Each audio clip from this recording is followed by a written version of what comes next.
하나님의 말씀은 이사야 44장 1절에서부터 8절까지입니다. 제목은 너를 도와줄 여호와라는 말씀의 제목을 가지고 말씀을 생각하며 함께 은혜 받고자 합니다. 우리를 도와줄 하나님은 어떤 분이신가가 중요한데 그 하나님은 창조주 하나님이십니다. 이사야 44장 2절과 21절, 24절에 보면 이렇게 말씀합니다. 너를 만들고 너를 모태로부터 지어낸 너를 도와줄 여호와가 이같이 말하노라. 여기서 너를 만들고 바로 야곱을 만드신 하나님, 또 모태로부터 지어낸 여호와라. 그분이 바로 도와주시겠다. 이렇게 말씀을 했습니다. 그리고 야곱아 이스라엘아 일으켜 가라. 너는 내 종이라. 내가 너를 지었으니 너는 내 종이라. 이스라엘아 너는 나에게 잊혀지지 아니하리라. 모태에서 너를 지은 나 여호와가 이같이 말하노라. 계속해서 하시는 말씀이 너를 만들고 너를 지었고 또 모태에서부터 너를 지었고 이런 말씀을 하고 있습니다. 하나님은 사람을 만드신 하나님이십니다. 두 번째, 우리 하나님은 만물을 지으신 여호와십니다. 역시 24절에 나는 만물을 지은 여호와라. 우리 하나님은 자기를 만물을 지었다고 또 말씀을 하십니다. 세 번째는 하늘을 지으신 여호와십니다. 24절에 홀로 하늘을 펴셨으며 아무에게도 돈 받지 않고 홀로 하늘을 펴셨다. 그래서 하늘을 지으신 여호와라는 말씀입니다.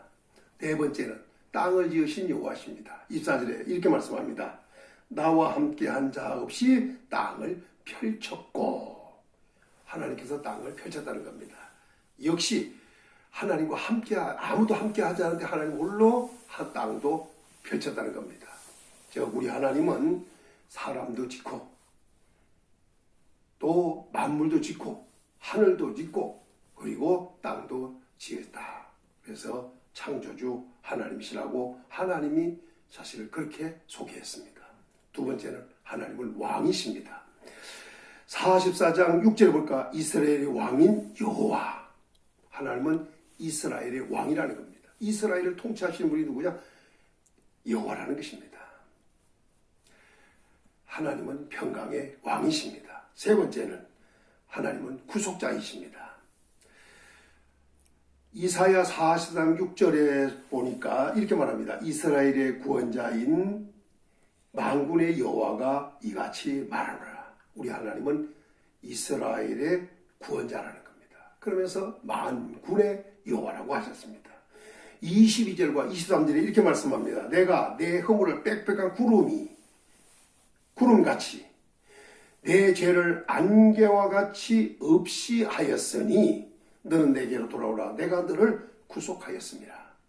여호와께서 야곱을 구속하셨으니 이스라엘 중에 자기의 영광을 나타낼 것입니다. 여기서 하신 말씀 중에 허물과 죄를 구름같이 안개같이 없이 했다는 겁니다. 그러면서 우리 하나님은 구속자라 이렇게 말씀을 하셨습니다. 그리고 누구를 구속했느냐? 야곱을 구속하셨으니 이렇게 말했습니다. 그러니까 결국은 하나님께서는 죄에서 야곱을 구속하셨다. 바로 이런 말씀입니다.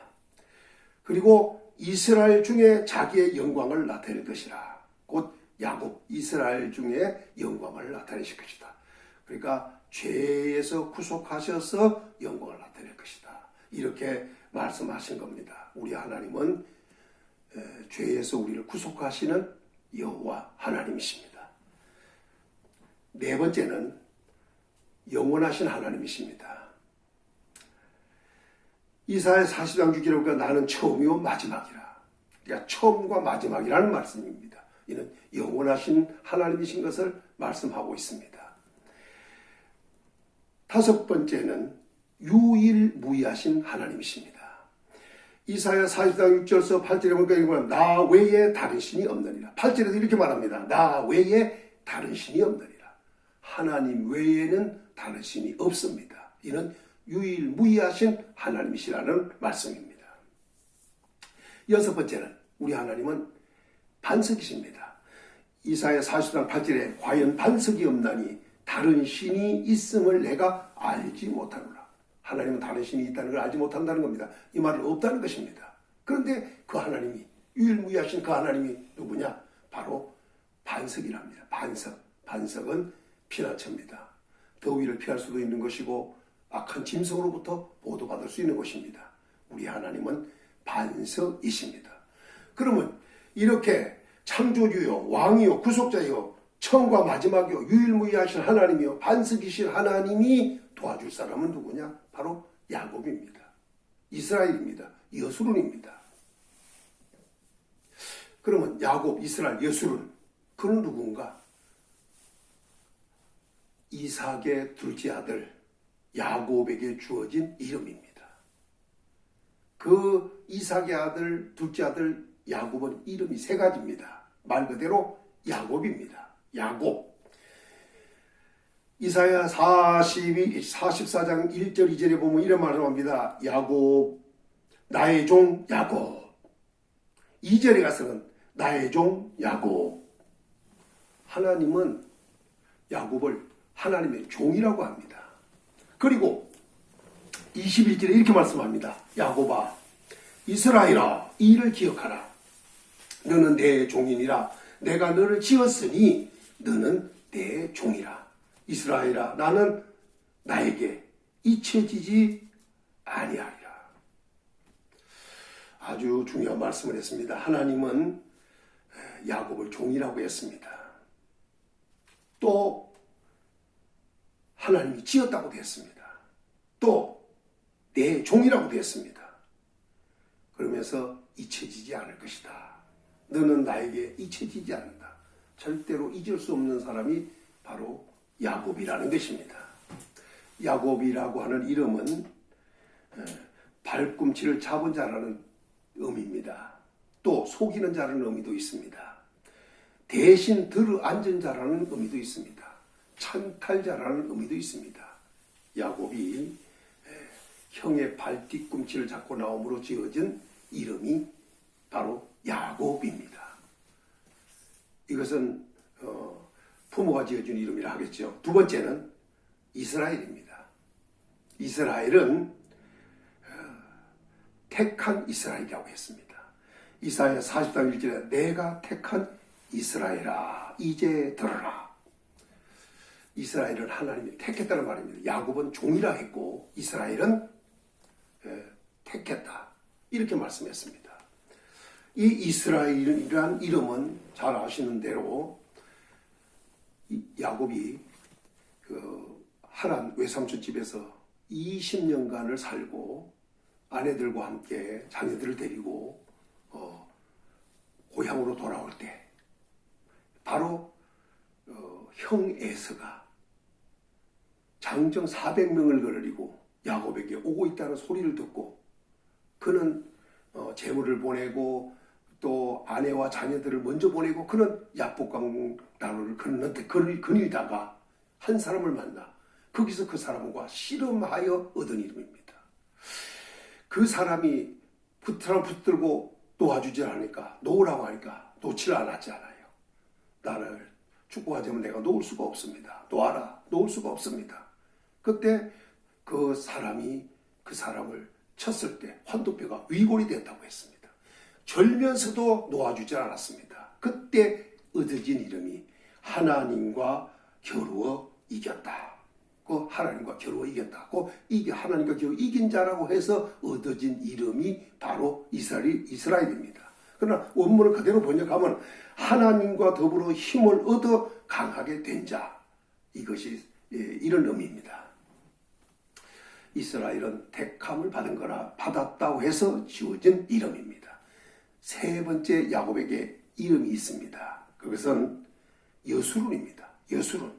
여수론도 역시 택한 여수론입니다. 이사야 40장 2절에 내가 택한 여수론아 두려워하지 말라. 이 여수론도 야곱에게 주어진 이름입니다. 그 뜻은 올바른 자라는 말입니다. 야곱은 붙잡는 자라는 이름도 있지만 또 하나님과 겨우 이겼다는 것도 있지만 그는 올바른 자라고 하는 이름도 얻게 되었습니다. 그래서 야곱, 붙잡는 자 야곱, 승리한 자 이스라엘, 옳은 자 여수론, 이것이 바로 야곱에게 주어진 이름입니다. 하나님은 그를 도와주겠다는 것입니다. 여기는 개인을 말하는 것이, 그러나 여기서 이런 것은 개인을 말하는 것이 아니고 단체를 말하고 있습니다. 곧 나라를 말하고 있다는 얘기입니다. 이제 도움받을 야곱에 대하여 구체적으로 살펴보기를 원합니다. 하나님은 무엇을 도와주시기를 원하시는가?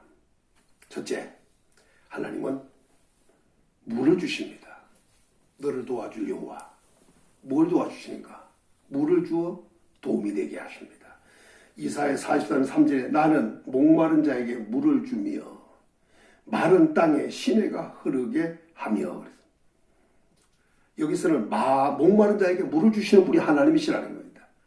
가람을 해결해 주시는 분이라는 말씀이죠. 또 마른 땅에 시내가 흐르게 하시는 분이다. 이 말은 이스라엘 백성들이 마치 애굽에서 나와 광야를 갈 때, 목이 말라 할 때 하나님께서는 그 물을 주셔서 반석에서 물이 나게 하셔서 마시게 한 적도 있습니다. 목마른 자에게 물 주시는 하나님이 분명하시고, 또 마른 땅, 광야 사막에 물이 흐르게 하겠다는 거 아닙니까? 마른 땅에 시내가 흐르게 하겠다는 것입니다. 결국 물을 주셔서 가람을 해결해 주시는 분이 하나님이시다. 그것이 바로 나그네 길 가는 사람들에게 큰 도움이라는 말입니다. 두 번째는 성령을 주십니다. 44장 3절에 나의 영을 내 자손에게.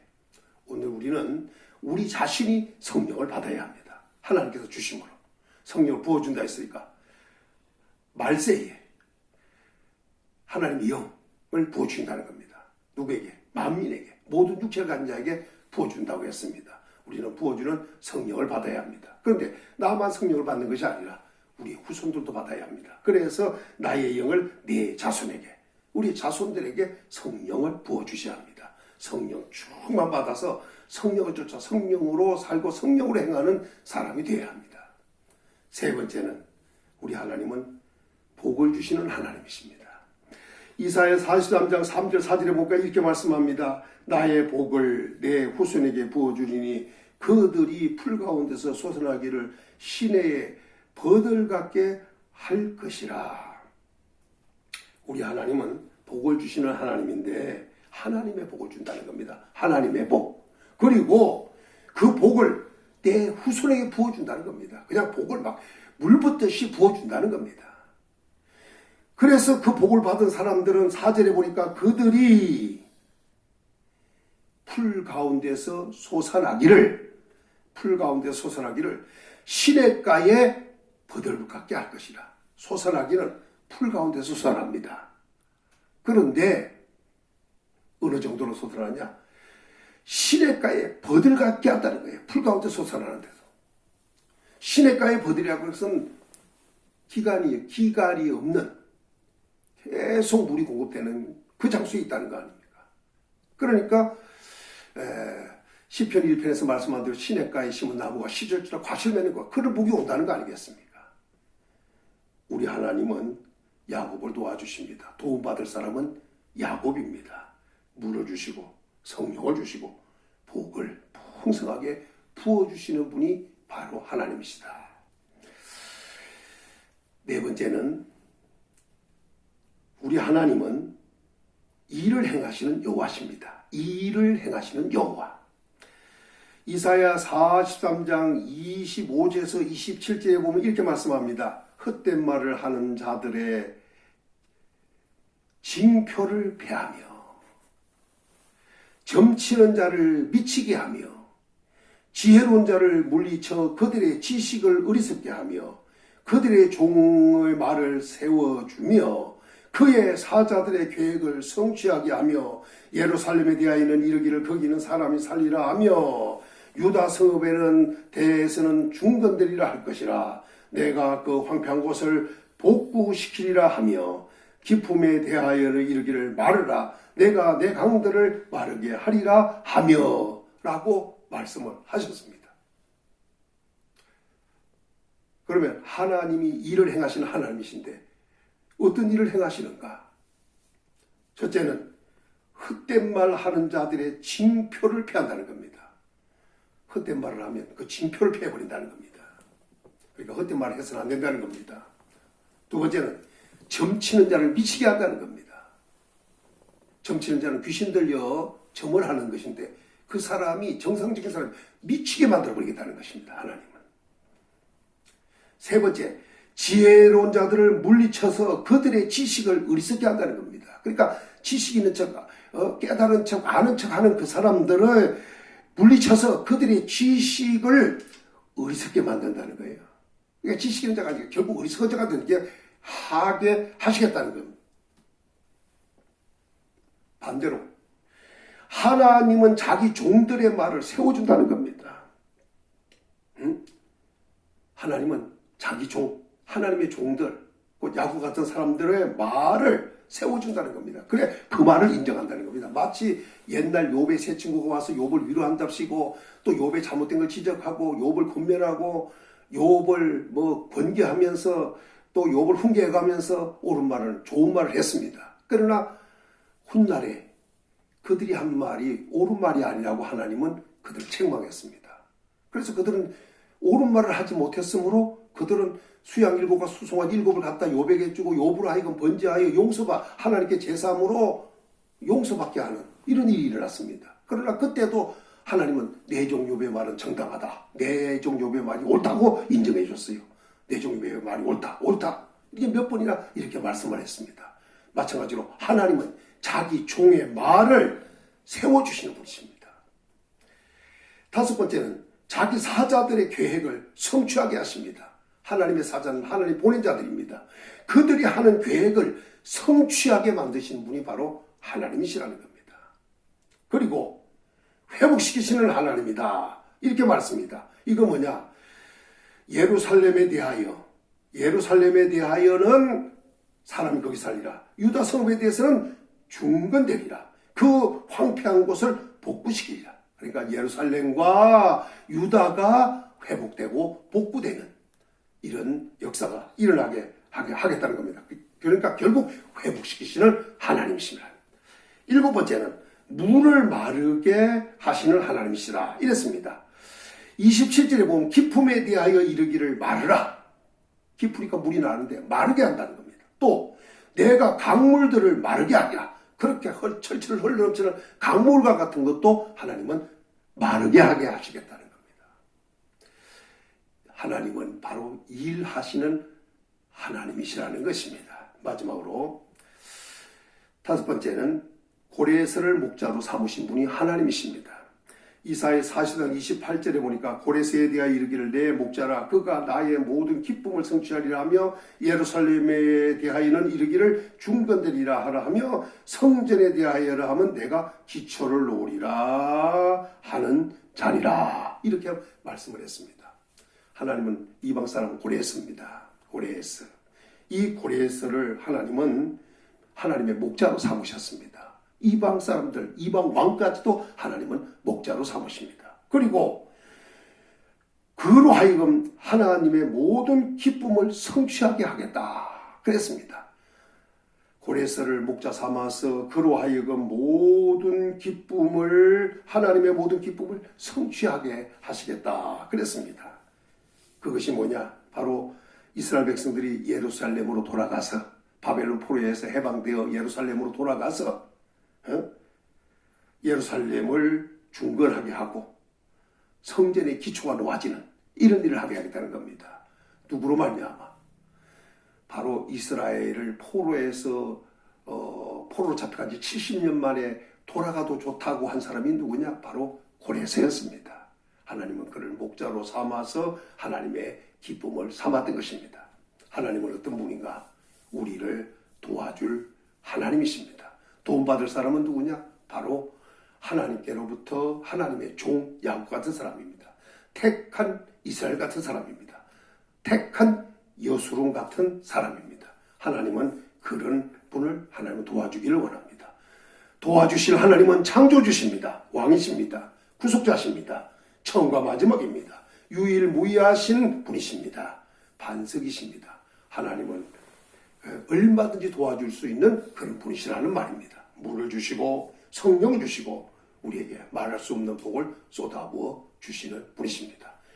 일평생 하나님의 도움받고 사시기를 예수님의 이름으로 축원합니다.